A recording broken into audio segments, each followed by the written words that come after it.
오늘 성경 말씀 요한복음 17장 14절에서 20절 말씀입니다.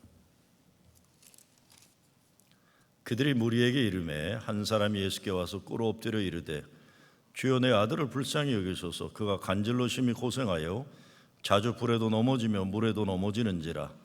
내가 주의 제자들에게 데리고 왔으나 능히 고치지 못하더이다. 예수께서 대답하여 이르시되 믿음이 없고 패역한 세대여, 내가 얼마나 너희와 함께 있으며 얼마나 너희에게 참으리요. 그를 이리로 데려오라 하시니라. 이에 예수께서 꾸짖으시니 귀신이 나가고 아이가 그때부터 나으니라. 이때 제자들이 조용히 예수께 나와 이르되 우리는 어찌하여 쫓아내지 못하였나이까. 이르시되 너희 믿음이 작은 까닭이니라. 진실로 너희에게 이르노니 만일 너희에게 믿음이 겨자씨 한 알 만큼만 있어도 이 산을 명하여 여기서 저기로 옮겨지라 하면 옮겨질 것이요 또 너희가 못할 것이 없으리라. 아멘. 왜 우리들은 안 되나요? 이게 제자들이 예수님께 자기들의 무능력에 대해 안타까운 심정으로 던지는 질문입니다. 아이가 간질에 걸렸다고 그랬어요. 그래서 물에도 들어가고 불에도 들어가면서 고통당하고 있다고 하는 겁니다. 근데 이 아이를 고쳐야 되잖아요. 그래서 부모가 제자들에게 고쳐달라고 하는데 못 고치는 거예요. 이런 안타까운 상황에서 예수님에게 왜 안 됩니까? 이렇게 던지는 질문입니다. 오늘 제자들의 이런 자신들의 무기력함에 대한 안타까움은 코로나 사태로 인해 어려움을 당한 모든 사람들이 다 지금 고민하고 있는 문제이기도 합니다. 교회의 문제예요. 교회의 문제. 고통당하는 사랑하는 사람들을 보면서 어쩌지 못하는 우리 모두의 문제입니다. 그래서 오늘 제자들을 보면서 제 자신을 저는 또 발견하지 않을 수가 없습니다. 요즘처럼 뭘 하기가 어려운 때가 없었습니다. 오늘 이 시대 목회하는 목사들이 직면한 과제가 대부분 여러분도 각 여러분이 처한 직장에서나 다 마찬가지겠지만 이제껏 보지 못했던 불안하고 답답한 현실입니다. 작년과 올해 우리 교회가 속한 연합감리교단에 목회자들이 많이 은퇴했어요. 예년에 비해서 너무 많이 은퇴해버렸어요. 이유 다른 게 아닙니다. 뭘 어떻게 하는지 모르게 되니까 우리 한인교회들만 해도 특별히 이 믿음의 극성이 센 우리 후러신 교회만이라도 그냥 코로나 때도 열어서 예배를 드렸지만 보통 미국 교회는 지난 1년 반 아직도 문 열지 못하는 교회가 많아요. 그리고 온라인으로 예배 드릴 수 있는 교회만도 별로 되지도 않아요. 그러니까 그냥 문 닫고 말아버린 거예요. 그러니까 교인들이 특별히 연세 많은 미국 교인들은 막 이것이 마음의 병이 되고 정신의 병이 되는 심각한 문제들이 나오는데 목사들도 감당이 안 되니까 그냥 은퇴해버리고 마는 거예요. 그래서 뉴욕과 뉴저지는 말할 것 없고 서부 지역 같은데 미국의 목사들이 워낙 지금 부족하니까 참 그동안 보지 못했던 신기한 현상들이 일어나고, 그게 뭐냐면 한국에서 유학 온 지 얼마 안 되는 신학생들, 한인 신학생들이 이제는 우리 같은 이민교회 와서 파타임 사역 안 합니다. 그냥 미국 교회 가서 담임으로 그냥 가는 거예요. 왜? 영어가 짧아도 제대로 신학한 사람들이 필요하니까 가는 겁니다. 그냥 가는 거예요. 우리로서는 좀 어려운 입장이긴 하지만 참 좋은 현상이라고 저는 생각하기도 합니다. 여러분 한번 생각해 보세요. 목회가 익숙한 미국 목사들은 이제 못하겠다 그러고 은퇴를 해버리는데 이게 이제 우리 한국말로 무식이 용기라고 그러나요? 뭐 이게 뭔지 모르니까. 근데 사실 무식이 용기만입니까? 우리 하나님 부름받았다는 소명 가진 젊은이들은 이게 전천후 믿음이에요. 비가 오나 눈이 오나 우리 한국 교회도 그렇지만 이 목회자들도 이거 뭐 봄, 여름, 가을, 겨울 따지지 않잖아요. 그냥 어느 때나 당연하게 하는 줄 알고, 그러니까 미국 교회 담임으로 가는 거예요. 미지의 세계를 믿음 가지고 뛰어드는 겁니다. 저는 하나님이 이런 어려운 역사 현실을 통해서 이루시고자 하시는 교회 부흥의 뜻하시는 역사가 이 가운데 있으리라고도 믿습니다. 어려운 현실 속에서 하나님 이루어주시는 믿음의 역사가 있는 것이죠. 오늘 성경 말씀 내용을 보면 가장 중요한 것은 고침받아야 할 어린아이예요. 이 고통의 현실입니다. 귀신 들렸다고 했어요. 어느 집에도 귀하지 않은 애는 없습니다. 다 귀합니다. 그런데 이 아이가 귀신 들렸다고 한다는 건 기가 막힌 현실이에요. 동네 사람들 모두 귀신 들린 아이니까 쟤 저주받았다 손가락질할지 뭐 그러면서 말들은 안 하는지 모르지만 하는 사람도 있겠죠. 저 집은 좀 이 동네에서 나갔으면 좋겠다. 추방시키고 시켰는지 몰라요. 부모가 얼마나 괴롭고 아프겠어요. 근데 이들이 예수님을 만났다는 거 아닙니까? 오늘 본문에서는 18절을 보게 되면 예수님을 만나게 되니까 귀신을 예수님이 꾸짖으시고 귀신이 나가고 아이가 그때부터 고침을 받았다고 되어 있어요. 애가 고침받은 거예요. 얼마나 기쁜 일입니까? 부모는 부모대로 정말 이게 어마어마하게 행복한 일이고, 이 아이는 완전히 그동안 자기가 경험하지 못했던 귀신에 사로잡혔던 삶이 아니라 하나님의 사랑받게 되는 완전히 새로운 은혜와 사랑, 축복의 새 인생을 살 수 있게 되었다는 겁니다. 여러분, 우리 교회라는 것이 사실 죄와 더러움이 씻음받는다는 스가랴 말씀도 있지만 이런 귀신이 쫓아내는 역사가 일어나는 교회가 되어야 되는 거죠. 애가 고침받아야 돼요. 젊은이들이 꿈을 가지고 살게 되고 중고등학생들이 기죽지 않고 믿음의 당담으로 살게 해야 되는 것이고, 그래서 성령의 역사는 늙은이도 꿈을 꾼다고 그러고 두려움과 불안에 사는 삶이 아니라 하나님이 이루어주시는 축복과 은혜의 삶이 가능하다는 걸 보여주고 있어요. 세상 철학도 과학도 의학도 정치도 사실 신학도 목회도 사는 길이 뭔가 잘 사는 길을 모색하는 노력인 것입니다. 근데 인간의 역사를 보면 세상 문제 해결을 위해 두 가지 길을 걸어왔어요. 하나는 인간들 자신들의 능력으로 세상 문제를 해결해 보는, 이게 인본주의라고 하는 겁니다. 이걸 인본주의라고 하는 거예요. 의학 발전을 통해 병을 고치는 것이고, 사회 문제도 발전된 제도를 도입하고 사람을 교육시키면 이상사회가 건설해야 된다고 믿는 것이고, 인간이 이루어가는 이상사회에 소망을 두는 거예요. 그런데 인본주의가 잘못되면 인간이 세상의 모든 문제를 해결할 수 있다는 결론에 이르게 되면서 하나님 두려운 줄 모르고 교만해지게 돼서 자본주의의 바벨탑을 쌓고 공산주의의 바벨탑을 쌓고 과학의 바벨탑을 쌓고 의학의 바벨탑을 쌓게 되는 죄에 빠지게 되는 거죠. 과학의 발전, 교육의 강화, 이상사회를 위한 제도의 도입, 이게 소망 두는 겁니다. 그러나 인간 역사를 보면 그것이 이루어진 세상은 없었어요. 이 인본주의 르네상스 때 항상 1차 대전이 일어나고 세계 2차 대전이 일어나는 거예요. 그래서 칼 바트 같은 신학자는 신보수주의로 흐르면서, 원래 사회주의 신학자였습니다. 뭐 끝까지 사회주의 신학자였지만 그 사람이 던진 질문은 딴 게 아니에요. 질문은 삶에서 던지고 뉴욕 타임즈를 읽어서 질문을 발견해내고 답은 성경에서 찾자는 게 신보수주의를 주창한 게 칼 바트였어요. 인간들이 마음껏 꿈꾸던 세상의 한계를 깨닫게 된 거죠. 언제도 전쟁의 문제와 각양각색의 죄와 질병과 인종차별과 빈곤의 문제, 이것이 간질병 걸린 아이의 현실이 역사는 반복되어 온 겁니다. 우리는 어째서 귀신을 쫓아내지 못했습니까? 자기들이 예수님이 안 되는 동안 뭐 할 줄 안다고 생각했던 거예요. 그런데 예수님 안 되는 동안 해보니까 안 된 거 아닙니까? 답답한 역사의 질문이나 제자들의 질문 같은 거예요. 인간 자신의 능력만으로는 세상 문제를 해결할 수 없다는 결론이죠. 예수님이 뭐라고 하세요? 믿음이 있어야 한다. 기도해야만 된다. 뭐 다른 데서는 금식해야만 된다고 하죠. 인본주의 자체가 나쁜 건 아닙니다. 사람의 노력으로 사회를 발전시켜 보려고 하고 의학 발전을 통해 병을 고치고 교육을 통해 더 발전된 인간을 만들어 보려는 노력이 없으면 이 사회에 미신에 사로잡히고 엄청난 암흑사계에서 호덕거리고 있을 거예요. 제가 고등학생 아이에게 한번 물어본 적이 있어요. 넌 커서 뭐가 되려니? 목사님, 저 의사가 되려고 그래요. 왜? 아빠가 암으로 돌아가셨는데 암이 없는 세상 만들고 싶어요. 난 그 아이 볼 때마다 그 생각이에요. 이래서 발전하는 겁니다. 그래서 발전하는 거예요. 인종차별이 없는 세상을 만들려고 해서 복관이 되고 대복관 되는 거예요. 세상 발전하는 겁니다. 인간이 피부 색깔로 사람이 판단되는 게 아니라 인간의 인격으로 판단된 세상을 만들겠다는 게 마틴 루터 킹이 꿈꿨던 세상이에요. 발전되는 겁니다. 발전할 수밖에 없어요. 그러나 수많은 진실된 인본주의자들이 이 막다른 골목에 이르게 되는 게 뭡니까? 사람이 다 할 수 없다는 거예요.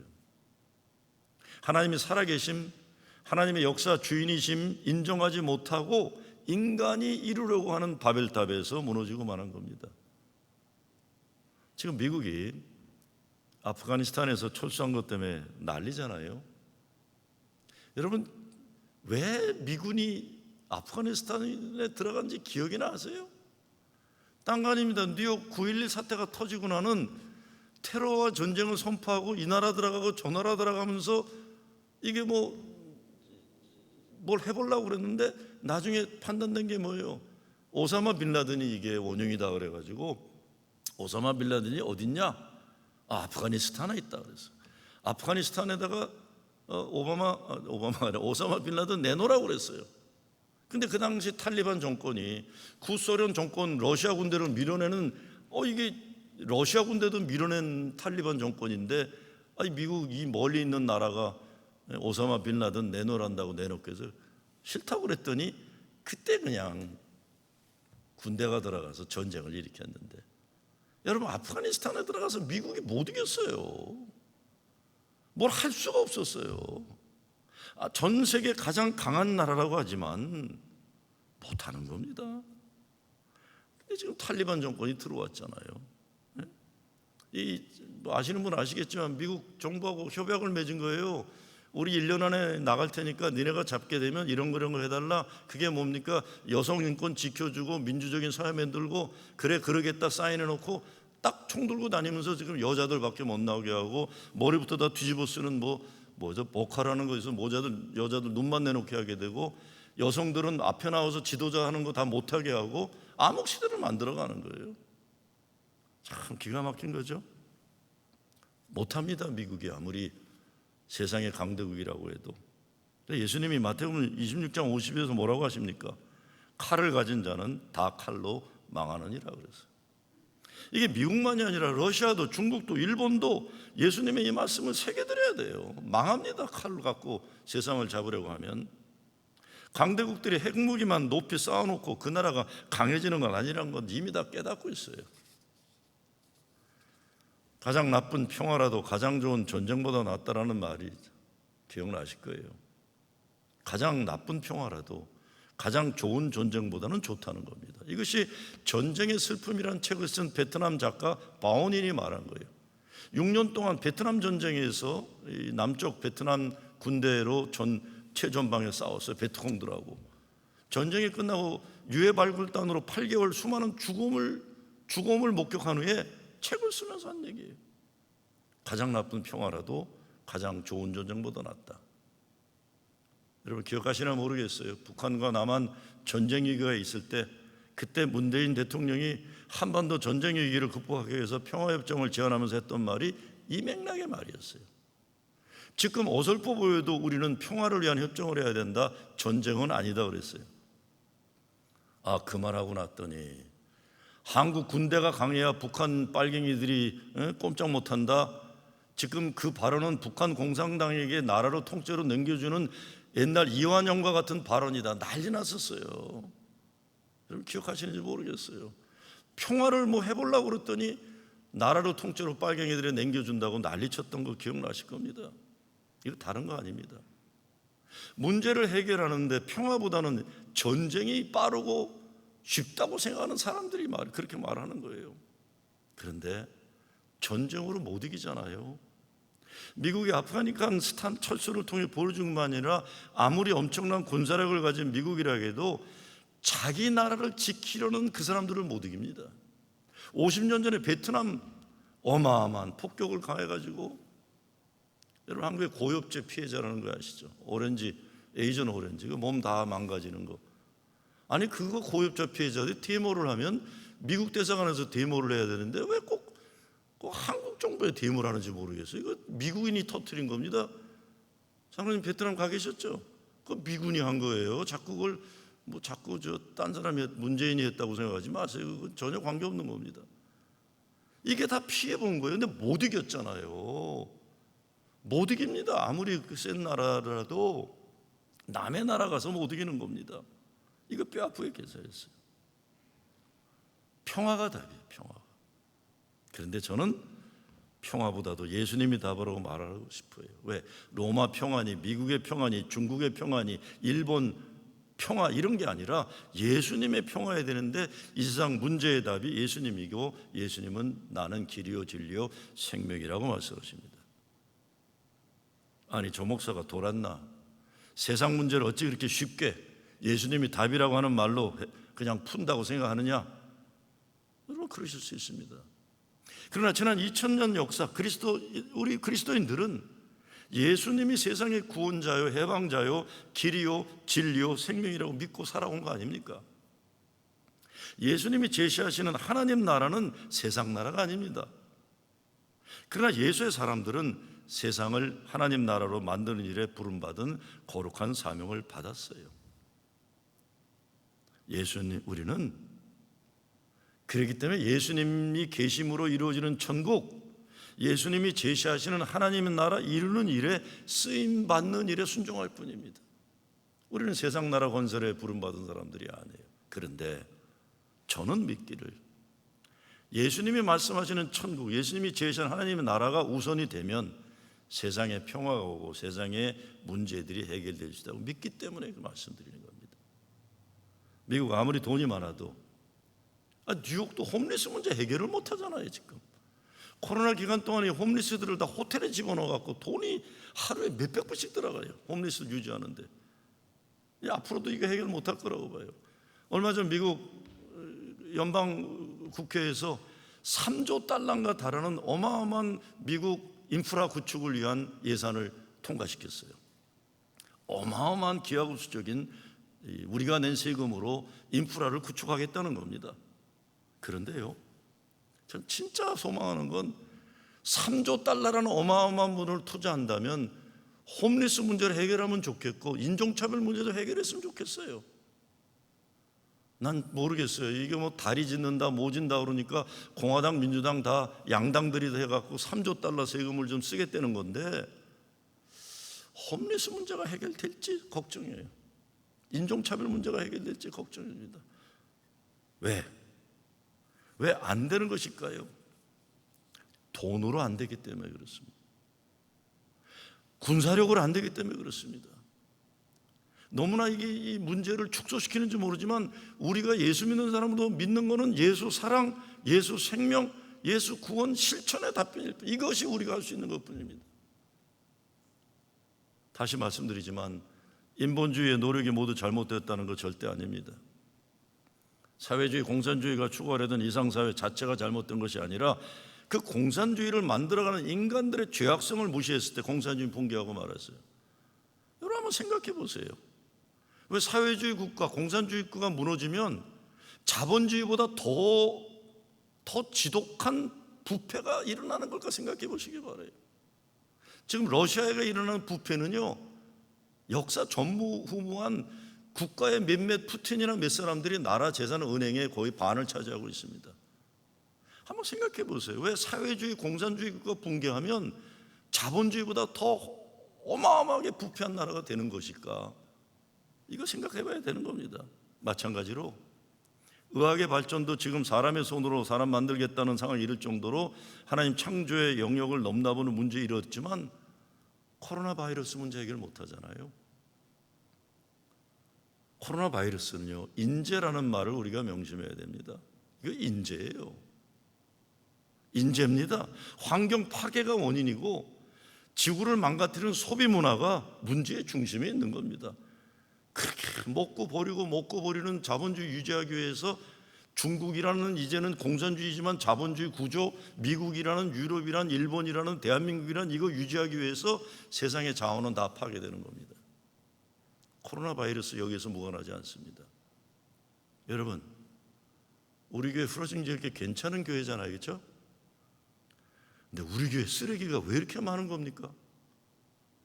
뭐를 갖다 버리는데도 또 버리고 또 나와요.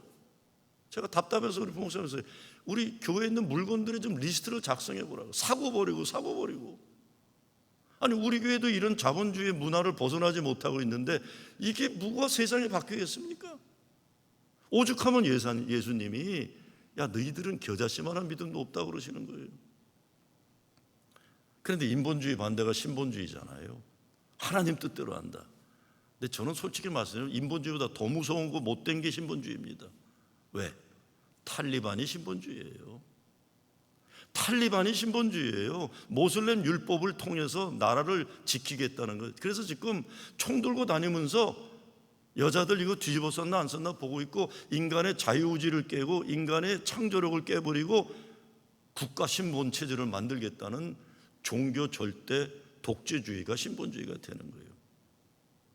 뭐 좀 믿음 좋다는 교인들도 어떤 때 교회는 신본주의입니다. 그거 모르고 들어가는 거죠. 교회가 신본주의가 되면요, 목사가 하나님 되는 겁니다. 여러분 그거 원하세요? 목사가 하나님 되는 거예요. 그거 무서운 세상 되는 겁니다. 신본주의요, 이건 인본주의보다 더 나쁘다고 저는 생각해요. 그러니까 잘 모르면서 자꾸 신본주의 어쩌고 하지 마세요. 그렇다면 이 둘도 아닌 제3의 문제 해결책이 뭐냐? 우리 개인들이 가진 문제는 물론 인류 사회 문제 어떻게 해결할 것인가? 예수님은 이거를 믿음이라고 말씀하셨어요. 믿음이다. 너의 믿음이 적은 영혼이라 진실로 너에게 이르노니, 너희가 만일 믿음이 한 겨자씨만큼만 있으면 이 산을 명하여 여기로 저기로 옮기라 해도 옮길 것이요 또 너희가 못할 것이 없으리라. 마태복음 10장에서 예수님이 사탄마귀를 한번 볼까요? 뭐라고 했나? 예수님이 그렇게 얘기하셨어요. 병든 자를 고치며 죽은 자를 살리며 나병한 자를 깨끗게 하며 귀신을 쫓아내야 돼. 너희가 거저받으니 주셨어요, 권위를. 그걸 바꾸서 막 고쳤는데 얘를 못 고친 거예요. 간질건 얘 주셨는데도. 그랬더니 예수님이 뭐라고 그래요? 너희들이 힘과 능력만 믿고 했지 그러면 안 된다는 겁니다. 하나님의 능력에 의지해서 겸손하게 그 믿음으로 했어야 되는데 신난 거예요. 능력 주니까 이것도 고쳐보고 저것도 고쳐보고 갑자기 자기들이 예수님 없이도 뭐 해낼 거라고 착각한 겁니다. 이것이 하나님을 두려워하고 하나님 앞에서 겸손해야 되는 인본주의가 깨달아야 하는 것이에요. 신본주의를 외치는 인간들은 자기들이 하나님 위치에 올라가서 사람들을 두렵게 만드는 그런 자기 신격화와 우상화, 이거 깨트려야 돼요. 이거 깨트려야 됩니다. 여러분, 그래서요, 믿음 좋다는 사람들이 자기 성찰을 잘 안 하는 거예요. 나는 목사 노릇 40년 하지만 믿음 좋다는 사람들이 무서워요. 어떤 데는 자기를 돌아보지 않아요. 자기는 꼭 하나님하고 제일 가까운 것처럼 하는데 그 꼴이 얼마나 보기 흉합니까? 그게 목사가 되고 장로가 되고 뭐 권사만 돼도요, 자기가 사람이란 걸 자꾸 잊어먹어요. 자기 돌아보지 않고 성찰하지 않고 자기를 변화시키려는 노력이 없다 보니까 자기를 신격화하는 우상을 또 바벨탑을 쌓는 겁니다. 참 이거 정신 번쩍 차려야 되죠. 우리 하나님 믿는다고 하는 게 뭐겠습니까? 하나님 주권 앞에 항복하고 믿는 거예요. 내가 하나님 대신하는 게 아니죠. 생각이나 이론으로 믿는 게 아니라 내 삶을 주님께 바쳐서 항복하고 전적으로 하나님의 주권에 맡기는 믿음입니다. 제가 요즘에 새벽기도 때문에 이제 녹음할 때 여기 앉아서 똑같은 기도를, 하나님 준비도 제대로 못하고 없고 뭐 새벽기도 준비한다는 게 얼마나 하겠습니까? 근데 하나님 부족해도 말씀의 도구로 사용하셔서 성도들 은혜 받고 삶이 변화되게 하여 주시옵소서. 말씀의 능력으로. 내가 설교 잘하고 내가 이거 아닌 거예요. 이거 아닌 거예요. 내 삶을 전적으로 주님께 맡기는 주권적인 역사에 순종할 때 말씀이 역사해 주시는 거예요. 이것이 사도 바울이 말하는 믿음으로 구원받는다는 믿음입니다.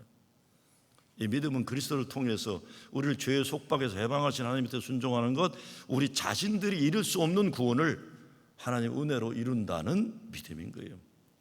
이 겸손한 믿음이 있어야 뭐 사회 정의니 평안이 변혁이니 얘기하는 사람도 이게 교만해지지 않고 또 자기 스스로의 교만의 진보 바벨탑이 아니라 세상을 변화시킬 수 있는 역사의 원동력이 될 수 있는 겁니다. 겨자씨만한 믿음만 있어도 산을 옮긴다 했을 때 산이란 저와 여러분 앞에 놓이는 문제를 말합니다.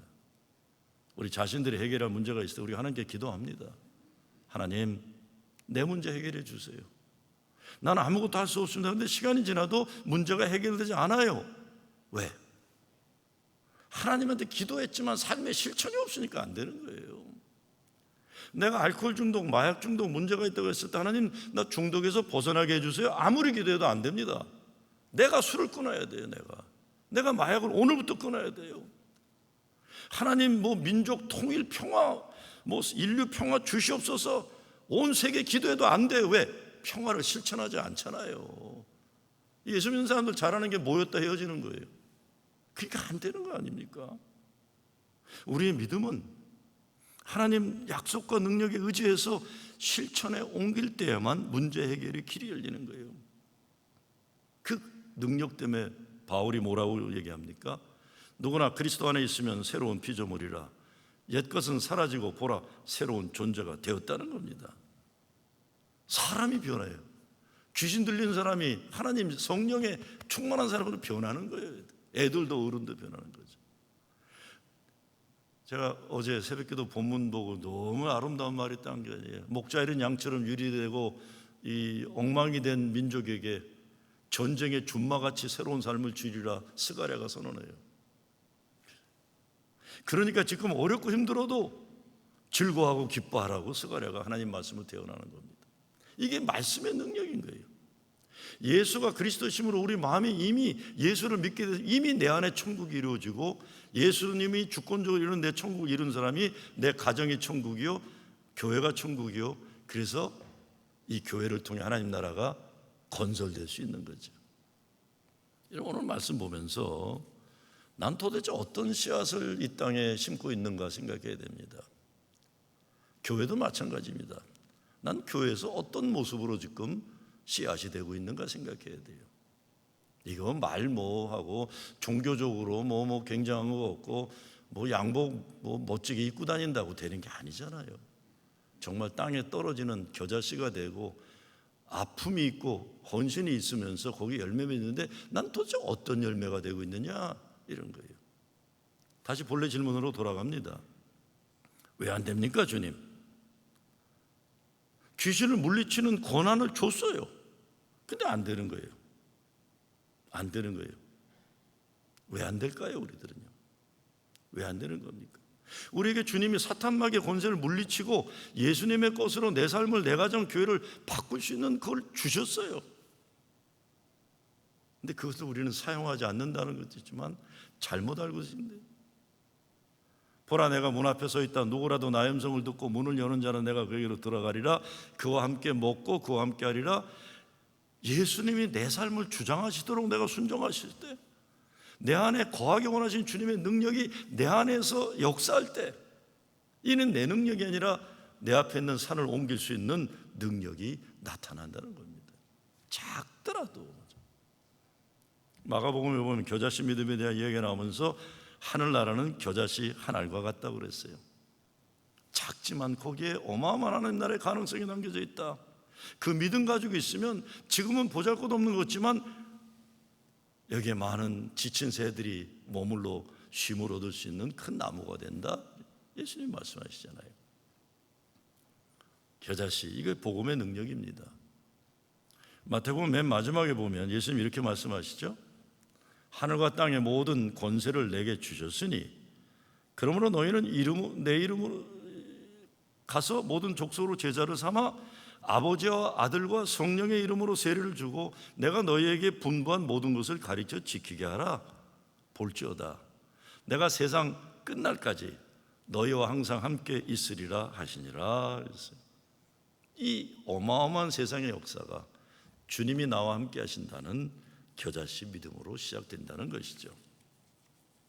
무엇보다 우리는 생활과 신앙이 하나 되는 믿음이 있어야 됩니다. 이것이 있어야 돼요. 얼마 전에 저는 겨자씨 믿음의 사람들을 이렇게 만났어요. 한 3년 전인데 우리 교회 권사님 한 분이 만불을 저한테 갖고 오시면서 교회 헌금해달라. 그런데 이거를 평화를 위해 써달라고 그러셨어요.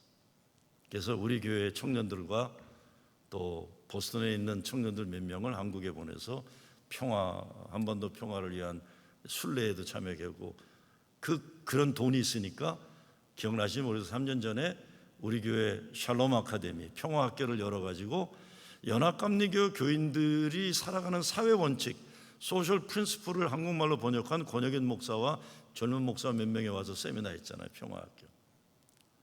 왜?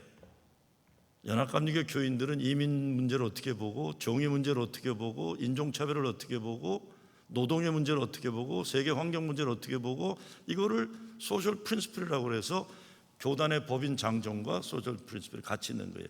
연합감리교인들은 이렇게 살아야 된다는 거예요.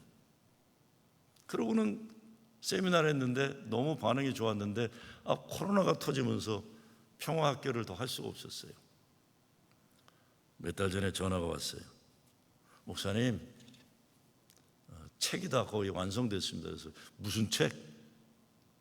알고 봤더니 우리 교회 샬롬 아카데미 원장하는 김원호 전도사부터 또 강사로 왔던 젊은 목사들로부터 평화원에 소속인 30, 40대 목사들이 소셜 프린시플, 연합감리교인들이 지켜야 되는 사회 원칙을 가지고 성경 교재를 만든 거예요. 깜짝 놀랐어요. 아니 평화학교 모이지도 못했는데, 예, 모이진 못했지만 저희들이 책을 그동안 준비했습니다. 깜짝 놀랐죠. 그래서 저보고 소문을 써달라고 그래서 제가 물어봤어요. 책 출판하는데 재정은 어떻게 되느냐? 아무 말이 없어요. 알았다고 그러고 끊고 말았지만요. 여러분, 지금 세계 평안이 무슨 사회 정의니 민족의 평화 통일 문제니 자꾸 떠들기들은 많이 하지만, 저는 누군가는 바닥으로 내려가서 주일학교부터 청소년부터 어른부터 정의가 뭔지 평화가 뭔지 예수님 사랑의 생명의 실천이 뭔지를 공부하는 교재를 좀 만들어야 돼요. 우리가 쓰는 교회 교재라는 건 다 보수주의자들이 만든 책밖에 없어요. 사회 변화가 아니라 개인 구원에만 집중하는 교재들이 많은데, 우리 연합감리교회는 개인 구원과 사회 구원을 같이 하는 성서적 구원을 주장하는 교회라면 바닥부터 실천해야 되잖아요. 저는 우리 플러싱 제1교회가 이런 겨자씨 믿음을 가지고 정말 이 세상을 복음으로 변화시키는 그 정의로운 세상, 평화로운 세상, 통일을 이루는 민족을 위해 쓰임받는 교재가 만들어졌다는 걸, 이들을 통해 하나님이 역사하시겠구나 생각했어요. 1937년 꿈을 안고 미국이란 신대륙을 찾아온 젊은 목사가 있었어요. 아메리칸 드림을 가지고 왔는데 온 지 얼마 안 돼가지고 폐결하고 죽으려고 됐어요. 폐결에게로 죽어가게 됩니다. 죽음을 앞두고 자기 재산을 보니까 돈이 없어요. 책만 300여 권이 있어요. 그래서 이 책들을 그 자기 동네 새로 설립된 뉴타운 칼리지라는 곳에 300권을 기증합니다. 그러면서 이렇게 유언과 같은 편지를 썼어요. 나는 이 땅에 꿈을 가지고 왔습니다. 신학을 더 공부하고 싶었고 법률도 과학도 공부하고 싶었습니다. 그러나 주께서 내가 나의 꿈을 이루기 전에 나를 부르십니다. 내가 이 땅에서 이루지 못한 꿈을 후학도를 통해서 이루기를 기대합니다. 내가 이 대학에 기증하는 이 책들을 통해 훌륭한 신학자, 법학자, 과학자들이 길러져서 이 땅을 풍성하게 하고 인류에 이바지하는 위대한 하나님의 사람들이 나타나게 될 것을 소원합니다. 그래서 그 사람의 이름이 존 하버드예요. 일찍 죽은 목사예요. 이민 와서 꿈을 꿨는데 죽고 말았어요. 근데 이 존 하버드의 이 유언과 같은 편지를 보고 뉴타운 칼리지 이사회가 학교 이름을 하버드라는 대학으로 바꾸게 된 겁니다. 여러분, 지금도 케임브리지 매사추세츠에 가서 하버드 캠퍼스에 가면은 존 하버드 동상이 있어요. 세계 관광객들이 거기 들리면서 제일 먼저 하는 게 존 하버드 동상의 발가락을 만지는 거예요. 이게 반짝반짝해. 언제가, 왜? 그걸 만지면 손주들이거나 자식들이 하버드 간다고 생각하는지 그걸 하도 만져가지고 반짝반짝해요. 그게 존 하버드예요. 겨자씨 믿음이란 이런 거죠. 나란 인간이 가지고 있는 보잘것없고 내 능력에는 한계가 있지만 하나님이 기뻐하신 역사를 위해 내가 쓰임받겠다는 그 믿음으로 사는 겁니다. 내 믿음 가운데 하나님이 함께 하셔서 산을 옮기는 결과를 허락하실 겁니다. 예수님은 믿음이 있으면 능치 못할 일이 없으리라고 하셨어요. 작은 겨자씨만한 믿음만 있으면 된다는 거예요. 처음에는 보잘것없고 보이지 않는 것 같지만 하나님께서 겨자씨를 통해 큰 나무를 이루어 주시는 거죠. 그러게 될 때 우리 교회에서도 귀신 들린 아이들을 귀신을 쫓아낼 수 있고, 병 걸려서 꼼짝 못하는 사람들을 고칠 수가 있고, 사탄막의 악한 영들이 사로잡고 있는 세상을 하나님 기뻐하시는 하나님 나라로 만들어갈 수 있고, 이 모든 것이 겨자씨만한 믿음 시작된다는 겁니다.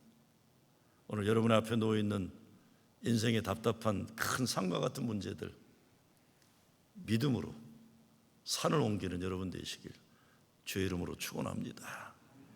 감사합니다. 하나님, 가로막힌 산 겨자씨만한 믿음으로 옮기게 하여 주시옵소서. 천국의 삶을 살게 하시고 하나님 나라를 이룬 일에 쓰임받게 하여 주시옵소서. 예수 그리스도의 이름으로 기도드리옵나이다. 아멘.